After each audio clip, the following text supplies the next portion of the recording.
Mga PUG drivers sa dakbayan sa Lapu-Lapu nanawagan ngadto sa LTFRB nga unta dili himuong rason ang COVID-19 aron sila ma-face out ang mga PUJs. Si Luan Mirundina sa report. Nagtapok dinhi sa Paho Terminal kini mga PUJ drivers aron magpalista og masumiter ang mga rekisito nga gipangayo sa lokal nga kagamhanan aron sila makasugod na og pagpamasada pagbalik.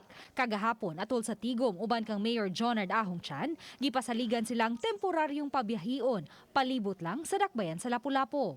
Kung mag-comply ni namo, kung sa ikuan nga turon sa City Hall, kinalan karon adlaw masud gini namo nga turon kay magpahibaw ra siya kung naan tag LTFRB. Kay LTFRB ra kontra namo ana.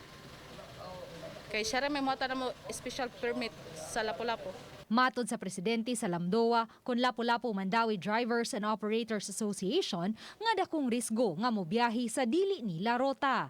Lapu-Lapu Mandawi man unta ang ilang rota apan ang mga modern jeepneys pa lang ang gitugutan sa LTFRB 7 nga makabiyahe gikan sa Lapu-Lapu labang paingon sa Mandawi hangtod na sa Cebu City. Mo nang gitsansa kung asa mi taman pwede mi mudagan dili.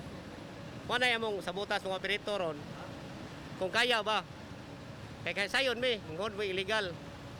Pero sa tungod sa kawadon, ang tao mangita gyud pumagi para makakaon. Panghinaot na lang nila nga unta dunggon sa LTFRB 7 ang ilang yangungo og hatagan og konsiderasyon ang gihimong pag-apilar sa mayor. Kasabot mi special for decision. Pero dili sakyan ang virus. Ngani, malantawan na mo. Nga pag sod sa udot ko, sa sorpresa mi pila may lantaw mo, pila kay nasugal nila.